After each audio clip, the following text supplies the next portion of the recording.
जब एक श्राप से श्री कृष्ण का हो गया था सब कुछ खत्म। तो चलिए देखते हैं ऐसा कौन सा श्राप था जिससे श्री कृष्ण का सब कुछ खत्म हो गया था। महाभारत का युद्ध 18 दिन तक चला था। महाभारत युद्ध सबसे विनाशकारी युद्ध माना जाता है।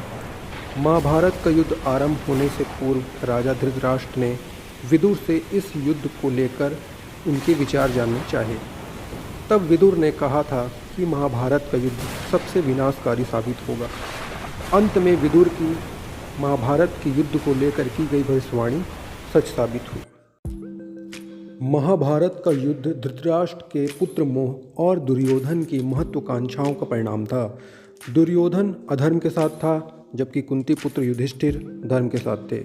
नतीजा ये हुआ कि इस युद्ध में दुर्योधन के साथ कौरव वंश का नाश हो गया। महाभारत के युद्ध में राजा धृतराष्ट्र और गांधारी के 100 पुत्र कुरुक्षेत्र में लड़ते लड़ते ही मर गए। महाभारत का विनाशकारी युद्ध जब समाप्त हुआ तो गांधारी के सभी 100 पुत्रों के 100 महल के परिसर में लाए गए। जब महल के परिसर में 100 पुत्रों को एक पंक्ति में सफ़ेद वस्त्र में लिपटा देखा तो गांधारी को भारी दुख हुआ। वे वहीं विलाप करने लगी। इसी बीच वहाँ पर श्री कृष्ण आ गए। भगवान श्री कृष्ण गांधारी का बहुत आदर और सम्मान करते थे।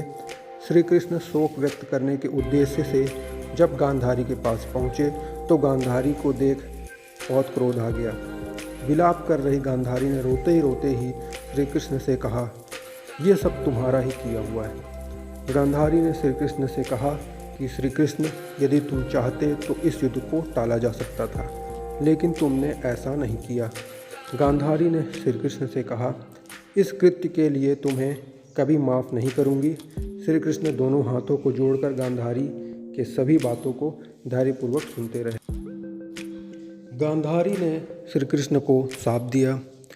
क्रोधित गांधारी ने भगवान श्री कृष्ण को शाप दे दिया कि श्री कृष्ण, जिस तरह से मेरे वंश का नाश हुआ है उसी प्रकार से तुम्हारा वंश भी आपस में लड़ते हुए नष्ट हो जाएगा। श्री कृष्ण ने गांधारी से कहा कि यदि इस श्राप को देने से आपके मन को शांति मिलती है तो ऐसा ही होगा। गांधारी को प्रणाम कर श्री कृष्ण वहाँ से चले आए और द्वारिका में आकर रहने लगे। महाभारत का युद्ध समाप्त होने के 36 वर्ष बाद गांधारी के श्राप का असर आरंभ हो गया। अभिशाप के कारण द्वारिका में अपशकुन शुरू हो गए। एक दिन द्वारिका में कुछ ऋषि मुनि आए जिनका यदुवंशी बालकों ने अपमान कर दिया। इसके बाद श्राप का प्रभाव और तेज़ी से बढ़ने लगा। एक दिन सभी ने एक ऐसा पेय पदार्थ पी लिया जिससे वे आपस में एक दूसरे को मारने लगे। इस घटना में भगवान श्री कृष्ण और कुछ अन्य लोग ही जीवित बच सके। एक अन्य कथा के अनुसार एक गृह युद्ध में सभी यादव प्रमुखों की मृत्यु हो गई। इसके बाद भगवान श्री कृष्ण ने द्वारिका छोड़ दी।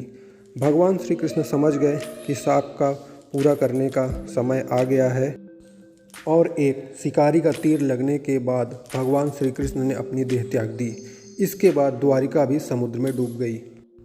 वीडियो पूरा देखने के लिए धन्यवाद। अगर आप और इसी तरह की वीडियो देखना चाहते हैं तो मेरे चैनल फैक्ट फाइल फिल्टर को सब्सक्राइब करें। आपने मुझे इतना समय दिया उसके लिए धन्यवाद।